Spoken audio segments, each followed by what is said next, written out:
ovo je za znak, poznak i mjesec u znaku jarca. Ne mora rezonirati sve, ne mora rezonirati možda ništa s vama, ali ako upitate u pitanjima uživo kad imamo live, tada dobijete odgovor koji se direktno tiče vas i koji se dogodi. Sad, ne morate pisati naravno ako se ovo ne tiče vas, a vjerujem da se mnogih i tiče.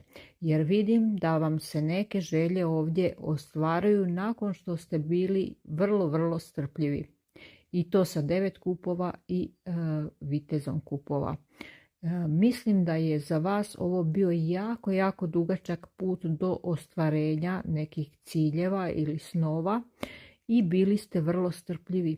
I čini mi se da trebate još malo vremena, jer za mnoge od vas dolazi do ispunjenja nekakvih želja nakon dugog čekanja.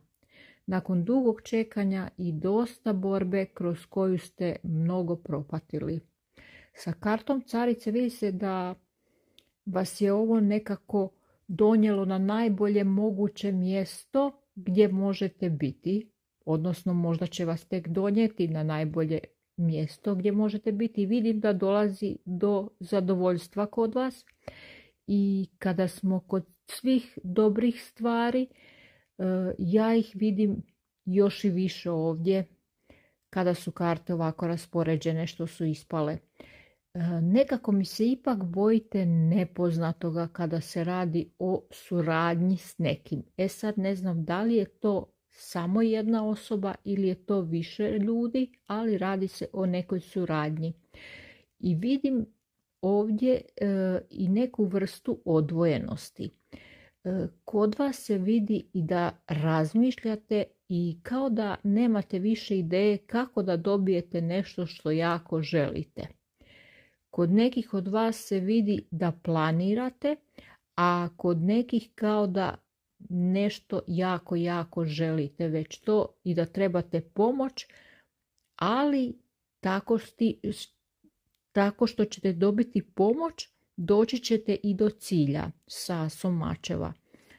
Znači vidim uspjeh kada se radi o nekakvom partnerstvu i stoji kao nekakav novi početak. Kao da ste privukli ljude koji vam mogu pomoći ili privlačite ljude koji vam mogu pomoći i možda vaše financije nisu onakve kakve ste željeli da budu, ali evo ipak će doći s kartom pravde do balansa, znači. Možda se radi o nečem drugom jer ipak je ovdje kraljica pentakla gdje postoji možda manjak balansa između posla, porodice i predanosti ili posvećenosti nekome u vezi ili nečemu. Netko može osjetiti da vam je reputacija malo narušena ili je narušen osjećaj za ljubav ili za život s nekim. Neko toksično loše okruženje se može osjetiti oko vas i vi tražite svoj unutarnji mir ili nešto što će vas dovesti do tog unutarnjeg mira s kartom pustinjaka. Ovo je nešto što ćete otkriti sami, kao da ćete probati zaštititi svoj prostor ili okolinu ili ono što osjećate da je vaše. Ali kod vas postoji i nekakva snaga i kao da znate da imate snagu nešto napraviti, ali za sada još ne vidite napredak. Ipak vas vidim u boljoj, sigurnijoj poziciji nakon nekakve zbunjenosti ili nekog nesporazuma ili neke komunikacije, odnosno razgovora koji baš nije uspio, ali biti ćete u sigurnijoj i boljoj poziciji jer nešto će vam biti jasno.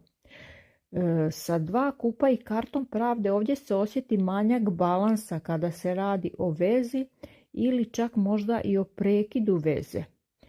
Tu su mi problemi u komunikaciji. Sa 5 štapova kao da dolazi do konflikta. Neko se s nečim slaže, a neko ne. i osjetim kao da ste izgubili dio sebe i pokušavate to nekako povratiti natrag. Ne želite više biti ograničavani. Čini mi se da ste otvoreni i za nove opcije i za nove perspektive i za sve novo i želite se osloboditi od nečega staroga. Čak i ako ne znate kako, ipak se radujete na neki način nečemu novom, jer ispao je as pentakla. Pa sretno vam bilo, dragi moji jarčevi, i do gledanja i slušanja.